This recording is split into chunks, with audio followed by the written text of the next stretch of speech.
TNI terus berbenah perkuat alutsista semua matra. Setelah melakukan preamble kontrak untuk Frigate Iperhuit Pelkas, TNI Angkatan Laut terus perkuat taringnya dengan membeli tambahan 4 peluncur roket kaliber 122 mm MLRS Pampir buatan Excalibur Army Ceko. Selain itu, untuk memperkuat mata dan telinga, Indonesia akan segera diperkuat radar jarak jauh buatan Lockheed Martin Amerika Serikat. Dan untuk mempersiapkan diri guna menghadapi era peperangan modern, Indonesia melakukan kontrak kerjasama dengan perusahaan perangkat lunak asal Yunani Sketelis untuk mengembangkan perangkat lunak dan integrasi sistem di bidang pertahanan dan keamanan. Sehingga nantinya semua kekuatan TNI, baik matra darat, laut, dan udara akan saling terintegrasi dalam satu komando tempur. Semua kabar berita perkembangan terbaru dari program perkuatan alutsista TNI akan dibahas secara lengkap di channel ini. Tapi sebelum masuk ke pembahasan, kami ingatkan kembali bagi sahabat yang baru bergabung dengan channel ini untuk berlangganan, silakan klik tombol merah subscribe dan centang juga tanda lonceng di pinggirnya agar sahabat selalu mendapatkan notifikasi jika ada update video terbaru dari channel ini. Dengan semakin memanasnya tensi di kawasan Laut Cina Selatan,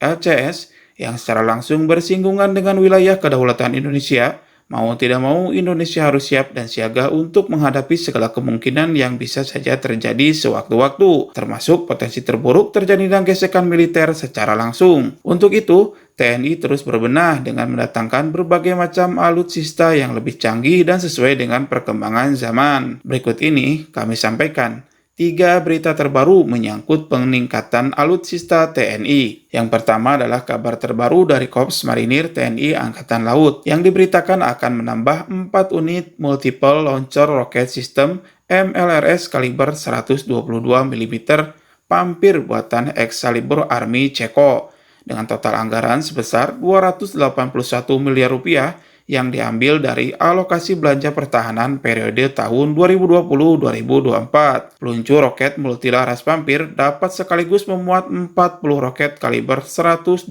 mm yang dapat memuntahkan 3 jenis amunisi, yaitu amunisi berhulu ledak HE, High Explosive Fragmentation, amunisi berhulu ledak kargo dengan membuat bom mini, dan amunisi berhulu ledak kargo yang isinya ranjau anti-tank. Dengan sistem magasin, waktu yang dibutuhkan untuk loading 40 roket hanya memakan waktu 30-35 detik. Bisa dibayangkan, sekali pencet akan terbang 40 roket ke arah sasaran dengan daya hancur yang luar biasa. Itulah salah satu kehebatan dari sistem roket multilaras Pampir. Dikutip dari situs Defense Study, dalam program Minimum Essential Force, Korps Marinir mendapatkan target melengkapi diri dengan 36 kendaraan peluncur roket MLRS untuk 3 Pasmar. Ini artinya bahwa setiap Pasmar akan mendapatkan 12 peluncur roket dan dalam satu baterai akan berisi 4 unit MLRS. Dengan ditambah 4 unit MLRS baru, jadinya yang dipunyai Korps Marinir berjumlah 25 unit.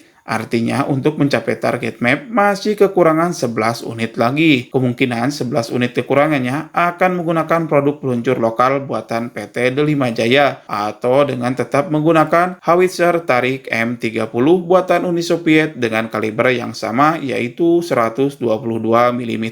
Kabar yang kedua adalah Indonesia mendapatkan program hibah dari pemerintah Amerika Serikat berupa radar jarak jauh AN/TPS-77 MRR buatan Lockheed Martin Amerika Serikat. Dan ternyata yang mendapatkan program hibah radar jarak jauh dari Amerika ini bukan negara kita saja, tetapi dengan negara tetangga Malaysia. Radar ini mampu melakukan misi pengawasan udara dan pengawasan laut secara bersamaan. Wah, baik juga ya. Amerika Serikat ternyata perhatian sama kita dengan memberikan hibah radar jarak jauhnya.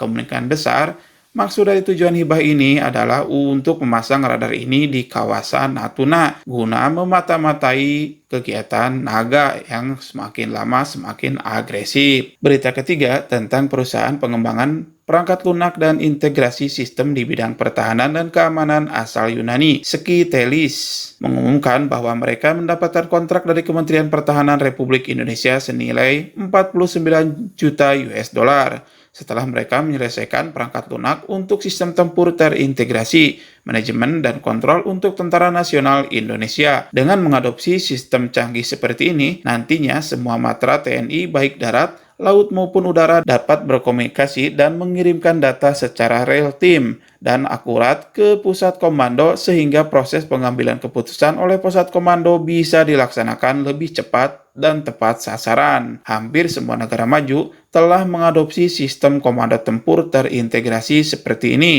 atau biasa disebut dengan C4ISR, Command, Control, Communication, Computer, Intelligence, Surveillance, and Recognition. Program ini dapat membentuk kerangka nasional, National Framework untuk integrasi TNI, membuka jalan bagi pembentukan Network-Centric Operation TNI, sebuah faktor penting dalam operasi perang modern. Ini akan meningkatkan kekuatan TNI secara signifikan, meningkatkan kemampuan dan efektivitas TNI, dan meningkatkan kekuatan geopolitik Indonesia khususnya di kawasan Asia Tenggara. Sampai di sini berita perkembangan militer terbaru yang bisa kami sampaikan. Silakan tuliskan komentar dan pendapat sahabat di kolom komentar video ini. Sampai berjumpa lagi di video-video menarik lainnya hanya di channel YouTube Sahabat 62.